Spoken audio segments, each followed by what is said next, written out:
우리 지역의 시사 이슈를 쉽게 풀어 이야기하는 시간 시사토크 아나운서 유일한입니다. 여러분들은 추운 겨울하면 어떤 게 가장 먼저 떠오르시나요? 저는 이 빨간 구세군 자선 냄비가 떠오르는데요. 여기에 더해서 연말이면 나눔과 기부 소식들로 참 따뜻한 세상을 다시 느끼게 해주기도 합니다. 하지만 경기 침체 여파로 올 한 해 기부 현황은 그렇게 따뜻하지만은 않다고 합니다. 이에 오늘 시사토크에서는 기부 현황과 나눔의 의미에 대해 이야기 나눠보겠습니다. 전라북도 사회복지공동모금회 유병설 사무처장, 그리고 전라북도 사회복지사 이원식 협회장, 전북희망나눔재단 양병준 사무국장 세 분과 함께하겠습니다. 안녕하십니까? 네, 안녕하십니까? 네. 네, 코로나 시국으로 참 어려움이 많았던 올해 초였습니다. 대표적인 기부 프로그램으로 전북 사랑의 온도탑이 목표액 대비 137% 달성했다는 소식이 전해졌었는데요. 내년 1월 31일까지 모금 활동이 또 진행되고 있습니다. 사무처장님, 이번 목표 활동 금액 얼마나 예상하시고 모인 예산은 어디에 쓰일 예정인지 궁금합니다. 네, 알겠습니다. 내년 1월 31일까지 진행하는 희망 2023 나눔 캠페인은요. 84억 5천만 원을 목표로 저희가 진행을 하고 있고요. 현재 저희가 22억 5천만 원이 지금 모금됐고 나눔의 온도는 26.7도입니다. 네. 모여진 성금은 전액 도내 다 저소층과 사회복지 시설 기관 단체에 쓰여지고요. 개인 같은 경우에는 주로 생계비나 의료비 이런 형태로 쓰여지고 사회복지 시설 기관 단체에는 프로그램 사업과 운영비로 사용하지 못하는 기능부업이나 시설 개보수 등으로 주로 사용되어집니다. 네, 전북의 목표 금액이 1%가 모금될 때마다 올라가는 이 사랑의 온도탑의 온도가 24년 연속 100도를 넘겼습니다. 저희 다 같이 박수 한번 좀 치고 갈까요? 박수 한번. 네. 올해도 100도 이상을 달성할 수 있을지 어떻게 전망하시고 계신지 좀 궁금합니다. 먼저 협회장님께서. 네. 전라북도 도민의 살림살이가 그리 넉넉지는 않습니다. 인플레이션의 고물가 그리고 고금리, 실질임금이 낮아지는 이런 어떤 어려운 상황이지만 이렇게 어느 때든 힘들다 했어도 24년 연속 목표를 달성했던 우리 전라북도 도민의 저력이 있습니다. 전라북도 도민의 살림살이가 여의치 않지만 저는 달성될 거라 이렇게 생각이 듭니다. 네, 다음으로 이원식 사무국장님께서 말씀 부탁드리겠습니다. 네, 올해 특히 많이 어렵다고 하고 경기가요. 그리고 이제 24년 동안에도 뭐 어려운 시기가 있었을 건데 그 모금을 달성했다고 하니까 올해도 달성하지 않을까 싶고 저희 전북 지역에서만 모금하는 돈도 액수가 상당하거든요. 그만큼 우리 주변에 어려운 이웃들이 많고 또 그 어려운 이웃들을 외면하지 않고 기부 문화에 동참하고 함께하는 분들이 많다는 것을 다시 한번 좀 생각해 보게 됩니다. 네, 사무처장님께서는 네, 실제로 모금하는 입장에서 볼 때는 사실 코로나가 지금 길어졌잖아요. 굉장히 좀 안 좋다는 생각이 체감적으로 느껴집니다. 네. 그렇지만 앞에 말씀하신 것처럼 24년 동안 100도를 계속 달성했습니다. 이번에도 전북 도민들의 이웃 사랑하는 마음이 또 따뜻하게 100도를 달성하지 않을까 이렇게 생각하고 있습니다. 네, 알겠습니다. 네, 모두의 바람대로 역시 사랑의 온도탑이 100도를 넘어서 역시 전라북도다라는 이런 좋은 성과를 얻었으면 하는데요. 하지만 올해는 이런 동참이 더욱 저조할 수 있다는 조심스러운 관측도 있습니다. 관련 보도 영상 보고 난 뒤 이야기 이어가겠습니다. 전주에서 20년 넘게 세탁소를 운영하는 김석 씨. 매달 6만 원씩 기부해온 것이 벌써 8년이 됐습니다. 코로나 때문에 영업이 어렵기도 했지만 배고팠던 어린 시절을 생각하며 나눔을 멈추지 않았습니다. 코로나 시대에도 어려웠지만 옛날 생각하면서 소외된 저희 그분들을 위해서 조금이라도 보탬이 되고자 노력하게 됐습니다. 언어치료기관을 운영하는 황희 씨는 10년째 기부 활동을 이어오고 있습니다. 기부액만 1,000만 원이 넘습니다. 기부뿐만 아니라 봉사활동에도 참여하고 있습니다. 제 기부로 통해서 도움이 필요한 적절한 분들께 지원이 되고 그분들의 삶의 질이 올라갈 수 있는 계기가 될 수 있는 것만으로도 현재 각 시군 주민센터와 사랑의 열매 홈페이지 등을 통해 모금이 진행되고 있습니다.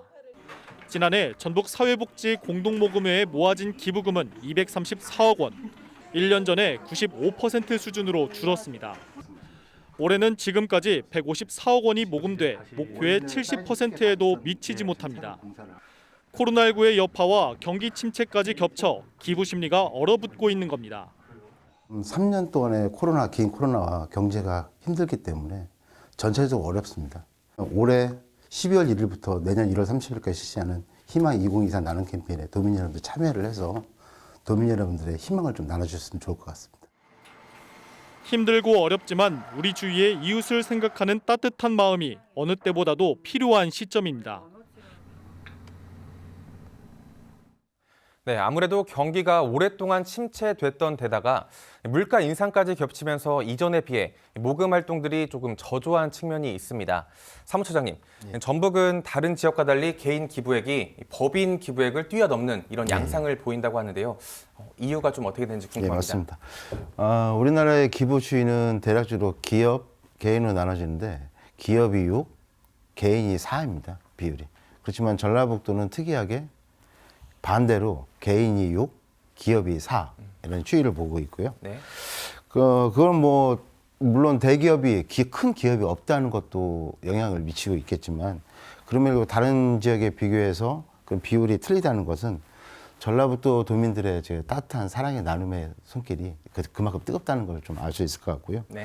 앞으로 보신 대로 저희가 매월 수익금 일정 부분을 나누는 착한 가게라든가 1인 1계좌 갖기 운동이라든가 통해서 어려운 이웃들을 돕고자 하는 마음들이 수치로 나타나는 것 같습니다. 네, 알겠습니다. 그 1인 1계좌라고 하면은 정확히 어떤 걸 말씀해 주시는 건가요? 그러니까 정기적으로 연말 캠페인 때 이럴 때 기부하는 게 아니라 네. 평소에 일상적으로 하나의 계좌를 통해서 내 구좌를 통해서 매월 기부하는 형태를 말하는 겁니다. 알겠습니다. 네, 그리고 사무국장님께서는 혹시 어떻게 생각하시는지? 네, 저희가 이제 말씀해 주셨지만 그 지난해 개인 기부금 금액별 비중을 보면 100만 원 미만이 37%고 또 32,500명의 사람들이 평균 한 73,400원 정도 기부를 해서 23억 8천만 원을 모았다고 하고요.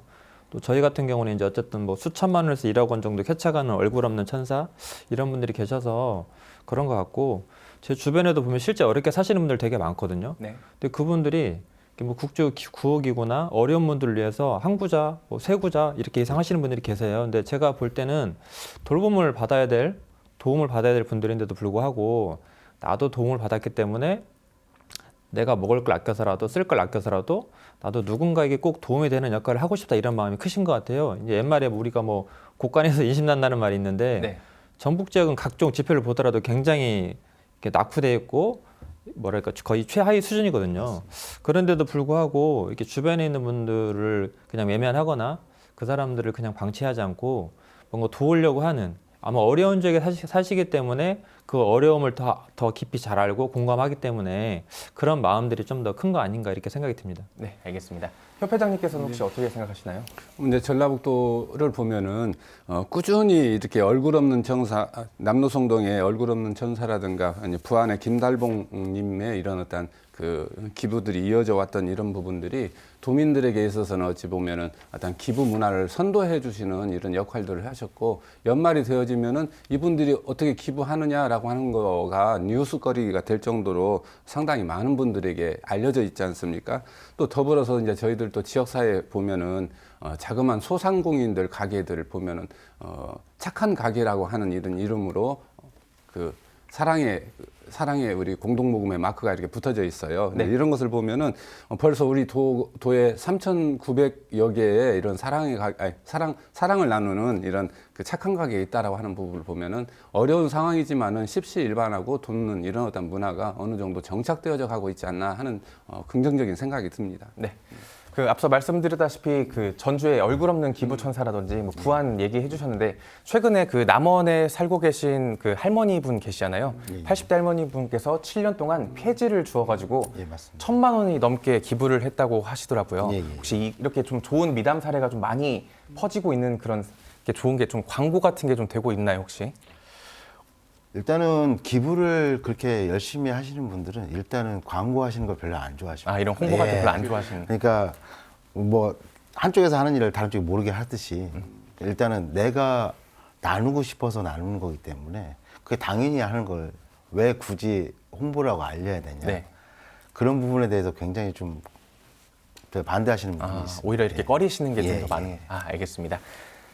네, 다음 질문 좀 드려보겠습니다. 이렇게 기업에 비해서 적을 수는 있지만 우리 소중한 기부금이 모여서 높여온 이 사랑의 온도가 안타깝게도 기부 심리가 조금 얼어붙고 있다고 합니다.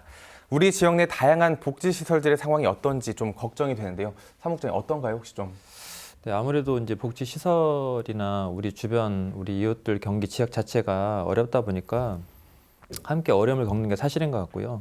그러니까 기관들 뭐 지표를 우리 지역 지표를 보면 위기 과정에는 어려움들이 많거든요. 그러니까 전라북도 예를 들면 기초생활수급자 이게 이제 기본적인 공식 통계이기 때문에 2021년도 기준 약 12.5만 명인데 이게 이제 계속 꾸준히 이게 숫자가 줄어들거나 하지 않고 증가하고 있는 상황이고 그리고 이제 기초생활수급자 비율이 2021년도 6.4%거든요. 근데 이제 전국 평균이 4.6%인데 그런 거에 비한다 하더라도 전북 지역이 상당히 높은 수준이고 그다음에 전라북도 중위소득 50% 미만 빈곤 가구 비율이 18.3%로 추정되고 있거든요. 근데 네. 이제 법정 빈곤층이 6.4% 정도여서 전라북도 미수급 빈곤 가족 그러니까 즉 복지 사각지대가 네. 한 11.9% 정도에 이르는 걸로 이렇게 추정되고 있거든요. 그래서 또 우리 전북 지역의 이제 독거노인 같은 경우도 2015년 7.2만 명에서 2021년 9.4만 명으로 증가하고 있잖아요. 그래서 이제 어떤 1인 가구 증가 또 어르신들 고독사 증가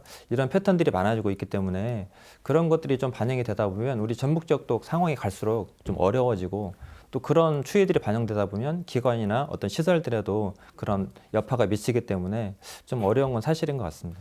이런 그 연말이 되면은 복지 사각지대에 놓여 있는 분들에 대한 이야기가 참 많이 나옵니다. 네. 근데 매년 해마다 좀 이게 법이 제정이 돼서 좀 찾아보자 막 이런 게 많이 얘기가 나오는데 최근에도 좀 바뀐 뭐 복지 사각지대 찾는 게 바뀐 게 좀 있을까요?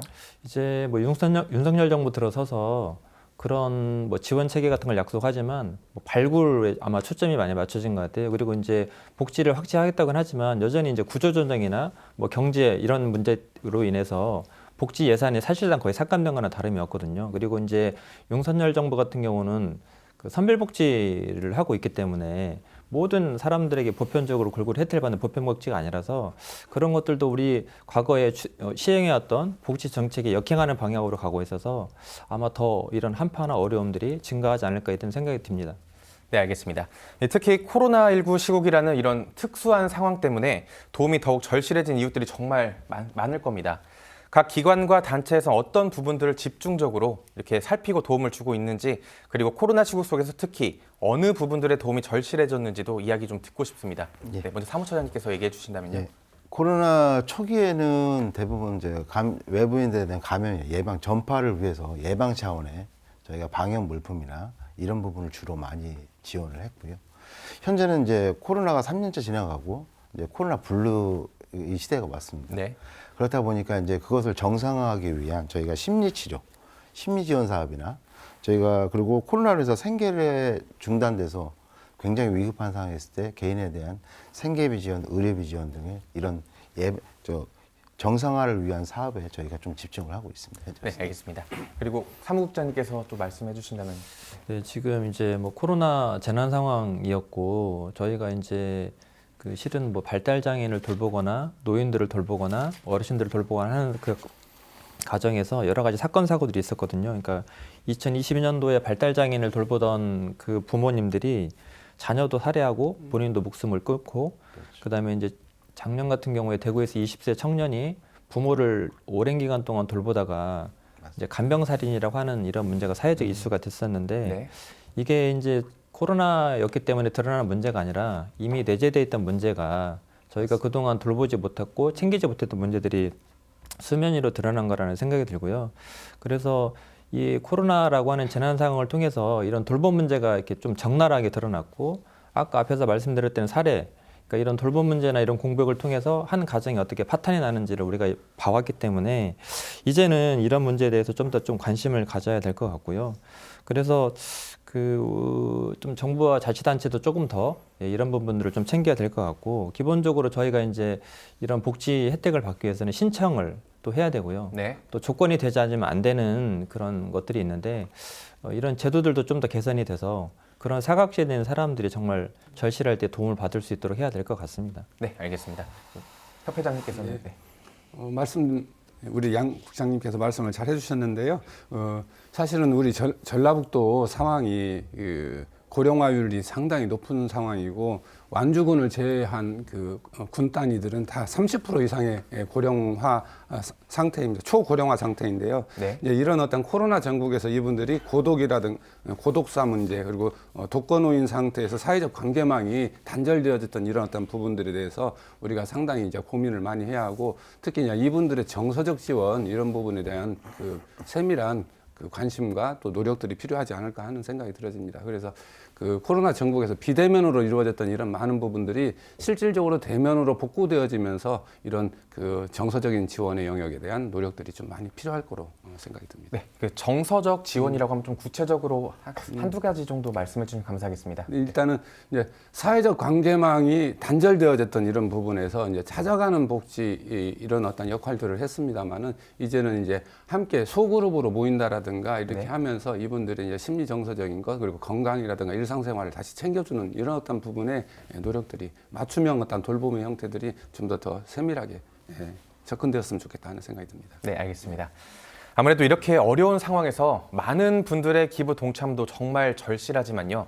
안정적인 고액 기부를 이끌어내는 것도 정말 중요한 과제가 될 것 같은데요. 어떻게 생각하시나요, 협회장님? 네. 고액 기부 상당히 좀 어려운 부분인데 우리가 이제 초기에도 말씀드렸지만 전라북도 지역에 있어서 이제 대기업이 실제적으로 많지 않은 상황에서 이제 완주의 현대자동차라든가 뭐 익산의 하림이라든가 대기업 반열에 있는 이런 기업들의 역할들도 상당히 많이 있습니다.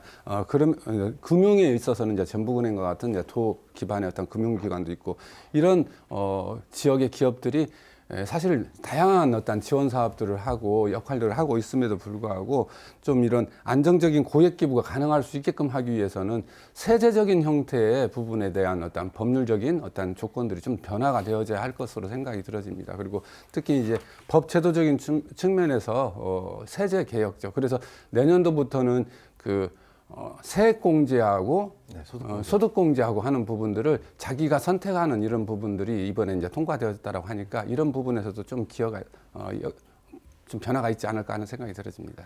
예전에 만약에 기부를 하게 되면은 법인이나 이런 뭐 사회 단체에 기부를 하면 오히려 세금 폭탄을 맞아가지고 좀 문제가 됐었던 일들이 좀 많이 있었잖아요. 네. 이런 부분들은 좀 많이 좀 바뀌었나요, 혹시?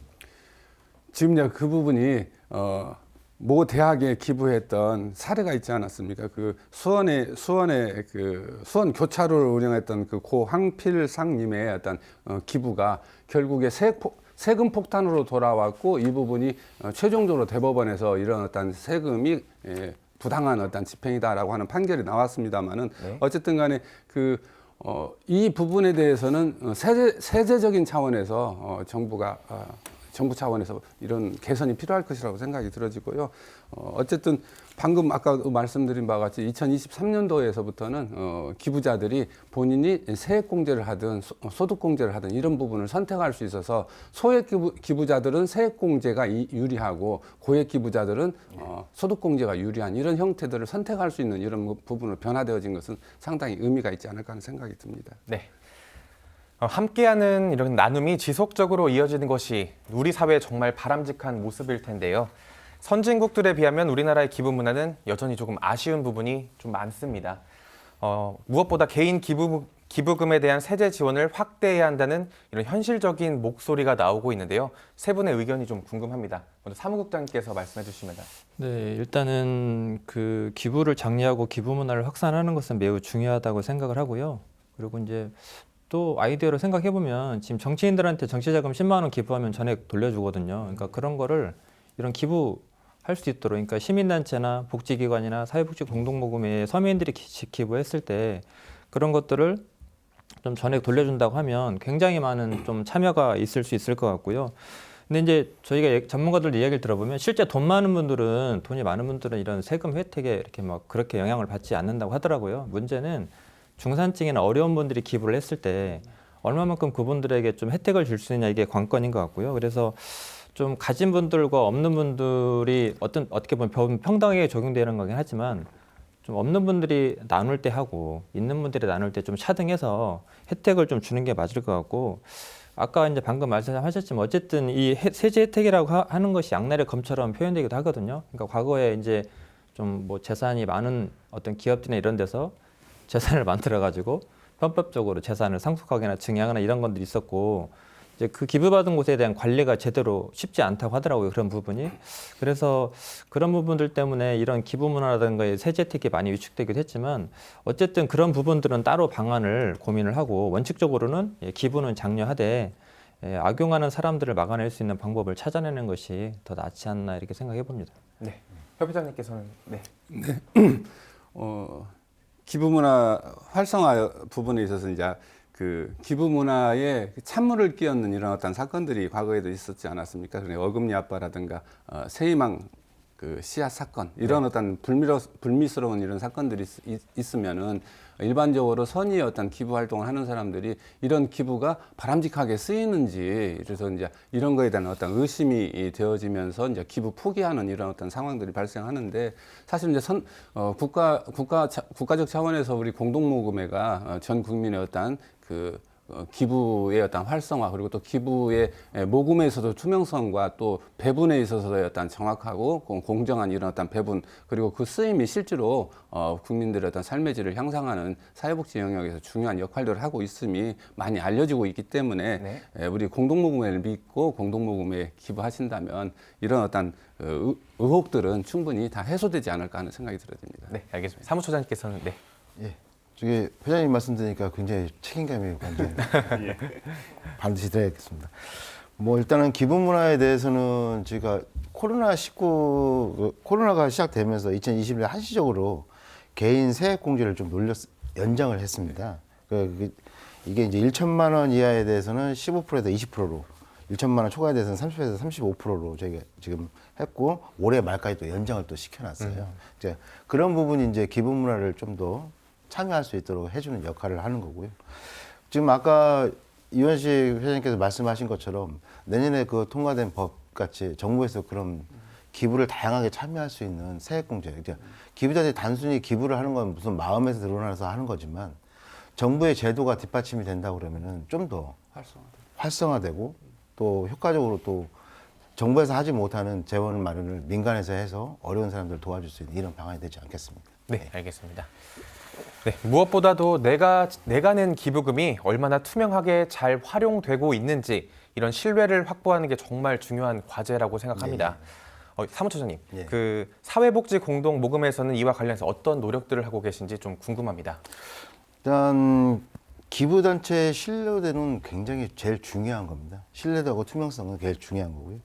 사랑의 열매에서는 저희가 신뢰하고 투명성을 원칙으로 하고 있으면서 저희가 매년 홈페이지에 모금 내역과 배분 내역 그리고 운영의 전반에 대한 경영 공시를 저희가 하고 있고요.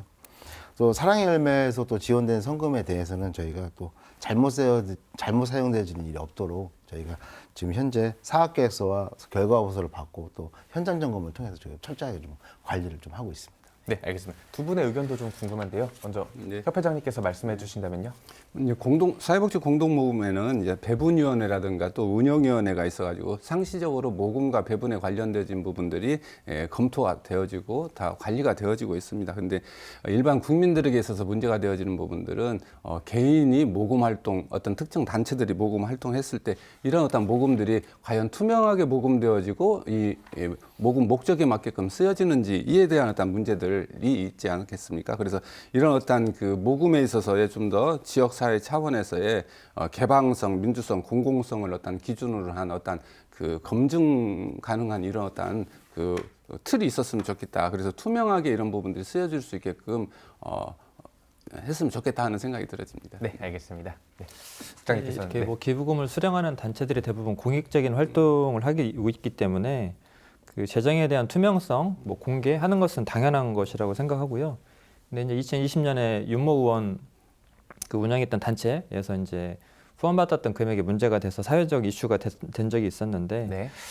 그 좀 대중적 인지도가 높거나 시민들의 참여가 많은 기관들일수록 또 후원금이 많이 모이는 기관일수록 그런 투명성을 강화하는 것은 뭐 당연한 거라고 보고요. 그런데 이제 좀 이런 NGO 같은 대부분의 그런 단체들은 좀 재정이 열악하거나 이렇게 뭐 따로 빼놓을 돈들이 거의 없는 상황들도 많기 때문에 여전히 이렇게 좀 도움이 필요한 그런 단체들도 굉장히 많습니다. 근데 이제 몇몇 그런 인지도 있는 단체들이 문제가 불거지는 것들은 좀 막아야 될 것 같습니다.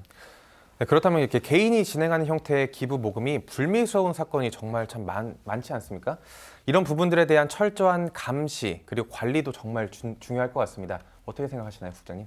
그러니까 실제 기부금 지정단체가 되려고 하면 저희가 실은 개인들한테 회원받은 모든 금액들을 주무관청이나 국세청에 매해 신고를 해야 됩니다. 그러니까 그 사람의 이름, 그다음에 주민번호, 금액이 얼마인지까지 다 넣어서 신고를 하지 않으면 그 기부금 지정단체가 되지 않기 때문에, 그리고 이제 기관 자체적으로도 어떤 감사나 총회 과정을 거치게 되기도 하고, 어쨌든 이런 행정기관이 이 모든 내역들을 신고하지 않으면 안 되기 때문에 제가 볼 때 제도가 상당히 갖춰져 있는 건 사실이거든요. 근데 이제 항상 우리 사회에서 일어난 사건들을 보면 지금 제도로서 완벽히 막을 수 있음에도 불구하고 그 제도의 빈틈을 공략하는 분들이 있거든요. 그래서 그런 것들을 좀 어떻게 효과적으로 잘 막아낼 수 있는지 고민을 좀 해야 될 것 같고요.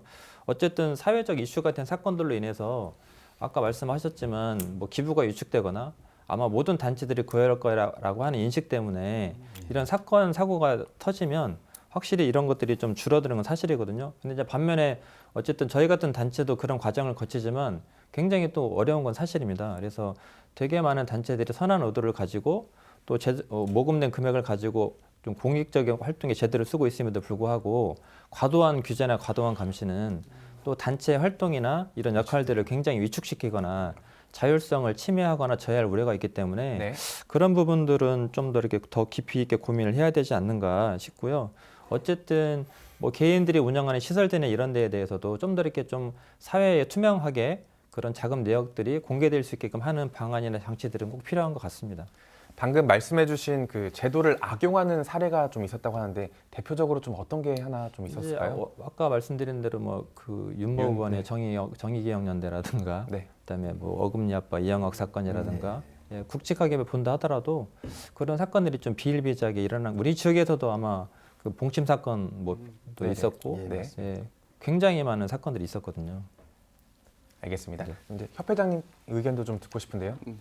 이제 공익성과 투명성 아까도 이제 강조했습니다만은 사실은 이런 어떤 단체에서 모금을 했을 때 실제로 이것들이 그 투명하게 집행되어지고 그 공익에 기여했는지라고 하는 부분에 대한 어떤 평가들이 가야 한다라고 봅니다. 그리고 이와 관련된 법 제도들이 있는데 또 한편 이런 어떤 기관들을 공공 영역에서 정확하게 들여다보고 관리 감독하는 이런 어떤 일손이라든가 그 역할하는 부분들이 조금 어려운 상황인 것 같긴 해요. 근데 여기에 이제 규제라고 하는 부분들로 역할을 더 강화시켜야 하는 것이 바람직한가, 또 스스로 이런 자정작용이라든가 이런 그 변화되려고 하는 민주적인 어떤 이런 노력들이 더 필요한가, 이 부분들은 사실 상당히 그 동전의 양면과 같은 상황이지 않을까 하는 생각이 들어집니다. 네.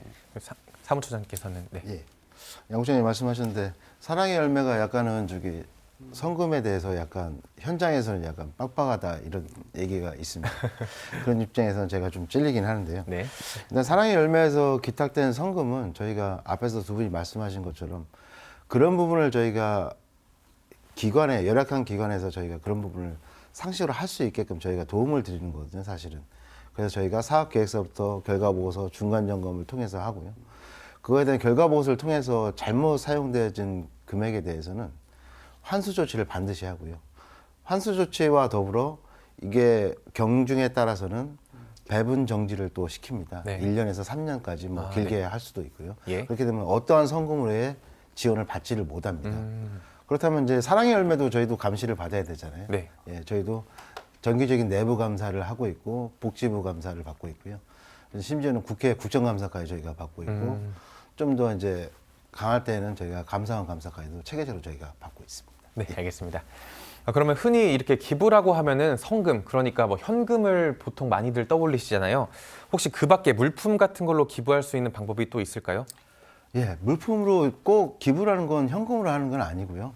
반대 어려운 이웃들이 꼭 필요한 물품이 있다, 이웃이. 그런 거를 저희가 직접 사갖고 나눠주는 것도 현물 기부가 되는 거고요. 공장에서 직접 생산하시는 물품을 갖다가 저희 어려운 이웃들에게 나눠주셔도 그것도 기부가 되는 거고요. 그리고 단순하게 우리가 마트나 이런 데서 우리가 파는 물건을 갖다가 기부하시는 그런 방법도 있습니다. 네, 알겠습니다. 협회장님께서는 네. 네. 뭐 지역에서도 이렇게 현물 급여를 현물로서 이렇게 기부를 하시는 기관 단체들이 사실 많이 있지 않습니까? 그래서 특히 이제 여름에 복날 삼복더위에 고생하시는 지역사회의 어떤 어르신들을 위해서 이렇게 설렁탕이라든가 등등 이런 어떤 부분들을 이렇게 기부하신다라든가 또 연말이 되어지면은 특히 연탄 기부라든가 등등 이런 현물 기부들이 이제 있는데요. 또 큰 현물들은 현물을 어느 기관에 지정 기탁하겠다라고 해서 공동 모금회를 통해서 이런 현물 지정 기탁을 하고 또 이것들이 이제 금전적으로 환산이 되어져서 세제 혜택 등등의 어떤 그 혜택을 누리기도 합니다. 알겠습니다. 네. 지역에서는 어쨌든 쌀을 많이 하게 되더라고요. 저희 같은 경우도 단체가 굉장히 어려운데 저희 뭐 단체 임원분들 이사장님을 비롯해서 항상 쌀을 조금씩 주변에 어려운 기관이나 이웃들에게 전달하기도 하거든요. 근데 저희 같은 단체에도 쌀을 기부받으면 현물 기부금융 정도 발행이 되고요. 그래서 뭐 본인들이 쓰다가 아니면 뭐 집에서 쓰지 않는 이런 물건들도 이렇게 갖다 주시면 제가 알기로는 이렇게 뭐 현금 시가에 기준하는 그 금액으로 해서 기부금융 정도 발행이 되기 때문에 네. 예, 그런 부분들을 얼마든지 이렇게 동참할 수 있는 기회들이나 이런 게 그 기회가 있는 것 같습니다. 그러면 말씀대로 현금이 아닌 그냥 일반 물품이어도 네. 소득공제나 뭐 이런 혜택이 좀 가능하다는 말씀이신 건가요, 혹시? 기부금융수증도 가능합니다. 가능합니다. 알겠습니다. 그러면 사무국장님 혹시 성금이나 물품 이런 거 말고 현재 전라북도에 뭐 재능 기부 같은 그런 것도 좀 현황이 어떻게 될까요?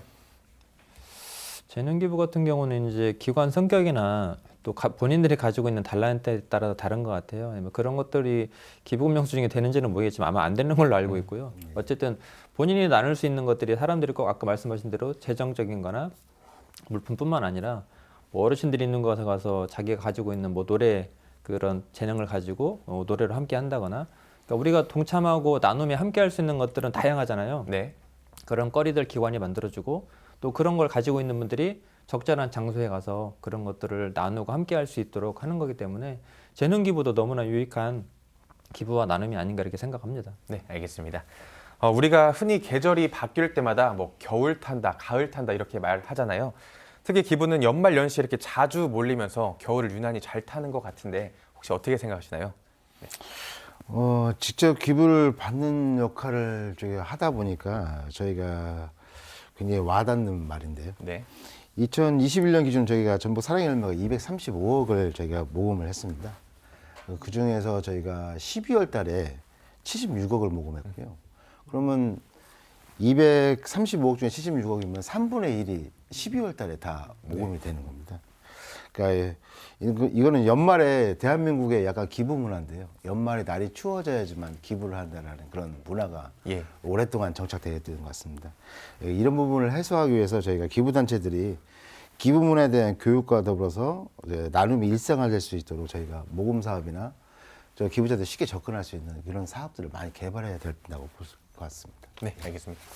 네, 협회장님께서는 네, 오늘도 영하 거의 10도 가까운 그 매서운 추위인데요. 사실은 내가 추우면은 나보다 더 어려운 사람들 얼마나 더 이 추위에 고생이 많을까라고 하는 이런 인지상정의 어떤 이런 마음들이 있지 않습니까? 그래서 사실은 어려울수록 우리가 마음이 따뜻하고 또 이 마음의 따뜻함을 나눔으로써 이렇게 노력해주는 이렇게 참여해주는 우리 전라북도 도민의 훈훈한 정이 이제 발현되지 않을까 하는 생각이 들어지고 약간 이제 처장님께서 말씀하셨지만은 우리 전라북도의 어떤 모금 형태를 본다 하더라도 12월 말부터 1월까지의 그 집중 모금 기간 동안에 3분의 1 정도의 어떤 이런 모금이 이루어지는 것을 보면은 이 세밑 추위에 우리의 훈훈한 정, 따뜻한 마음들이 기부로서 이렇게 표현되어지지 않나 하는 생각이 들어집니다. 네, 알겠습니다. 사무처장님께서는 이제 조금 또 시각을 달리 해보면 우리가 이제 일상적인 기부 문화를 좀 확산하기 위해서는 최근에 이제 어떤 영국의 자선단체에서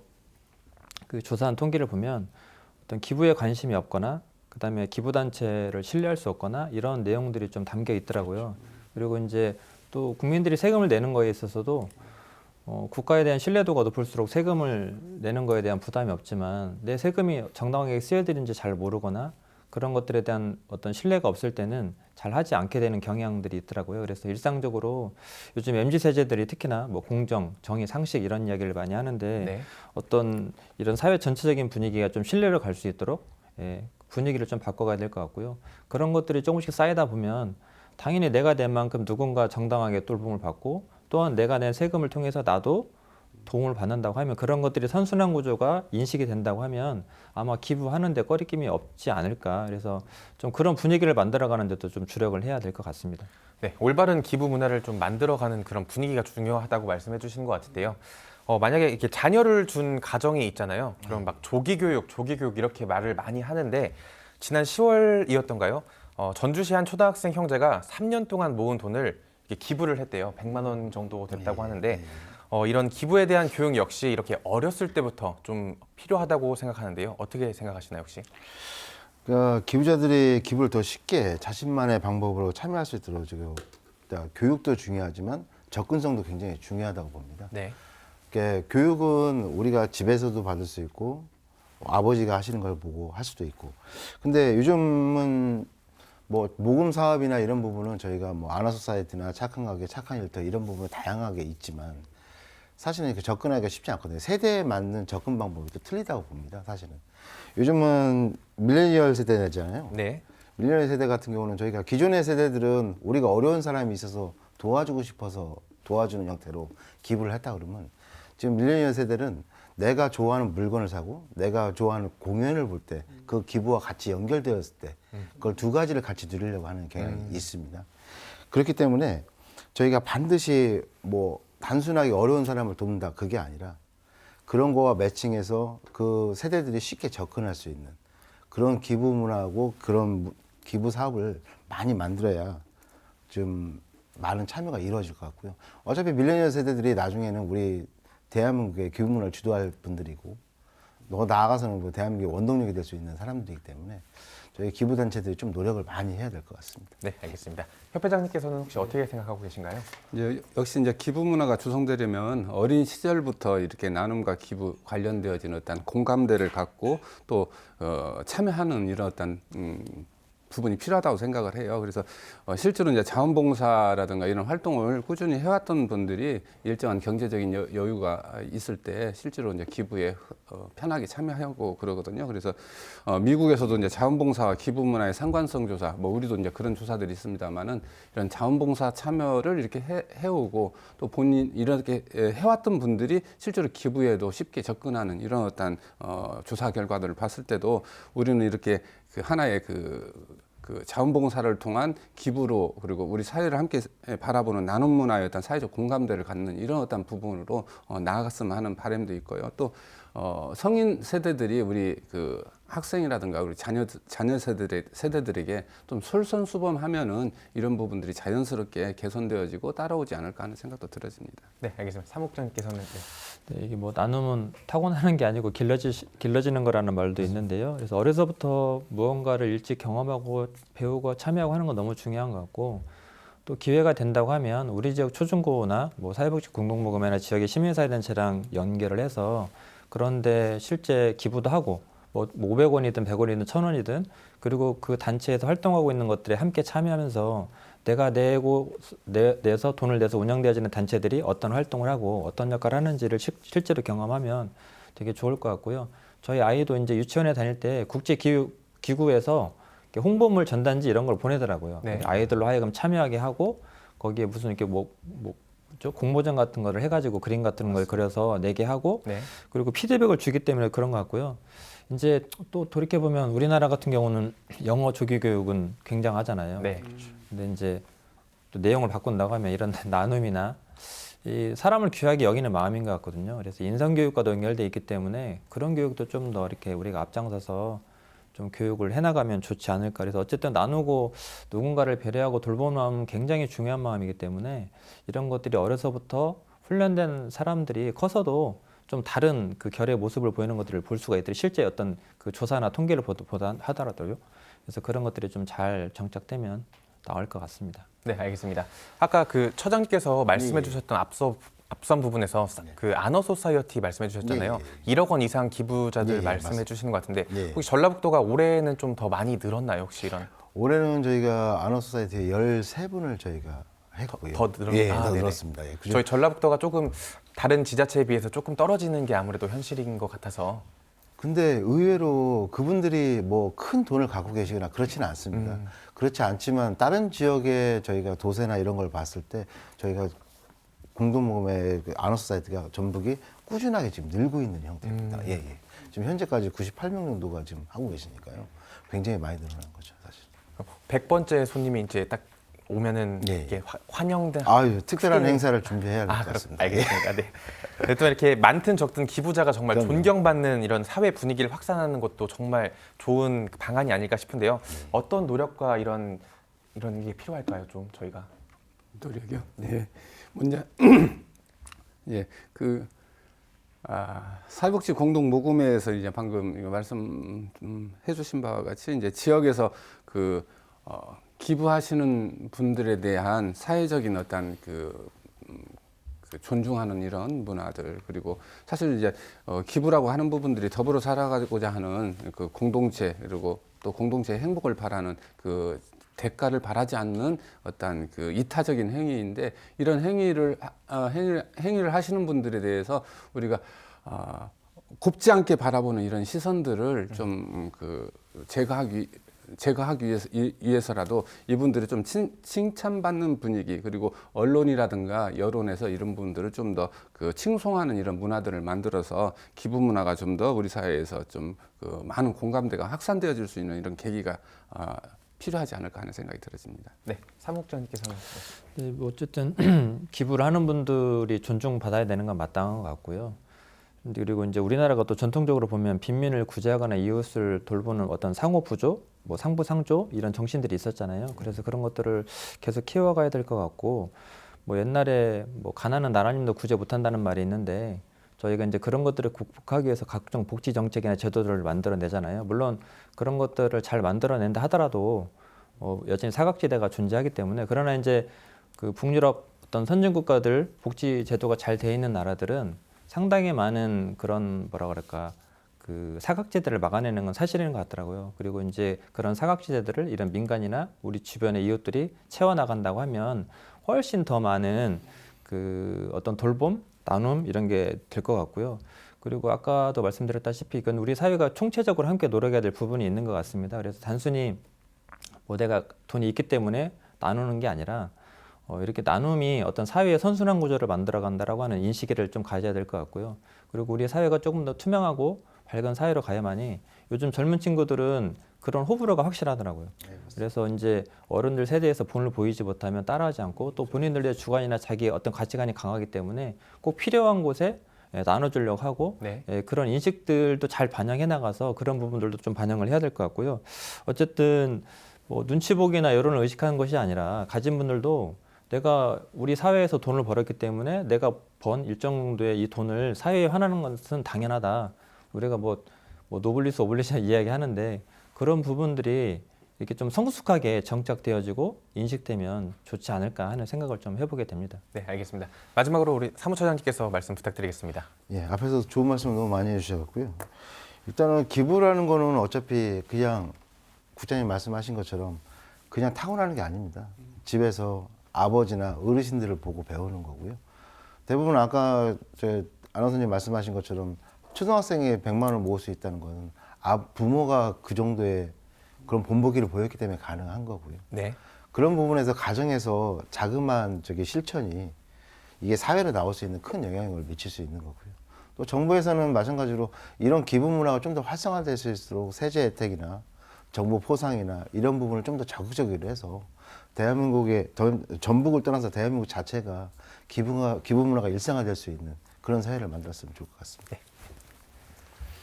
네, 오늘은 이렇게 연말을 맞아서 우리 사회의 나눔과 기부에 대한 이야기 나눠봤는데요. 저도 이제 내년이 되면 기부를 한 지 10년이 되는 해입니다. 매달 이렇게 문자 메시지로 전송되는 기부 내역을 보면 이번 달에도 나는 누군가에게 조금의 희망이 됐구나 하며 느끼는 그런 뿌듯함이 있습니다. 여러분들도 올 연말은 누군가에게 희망이 되며 마무리해보시는 건 어떨까요? 오늘 시사토크 마치겠습니다. 고맙습니다.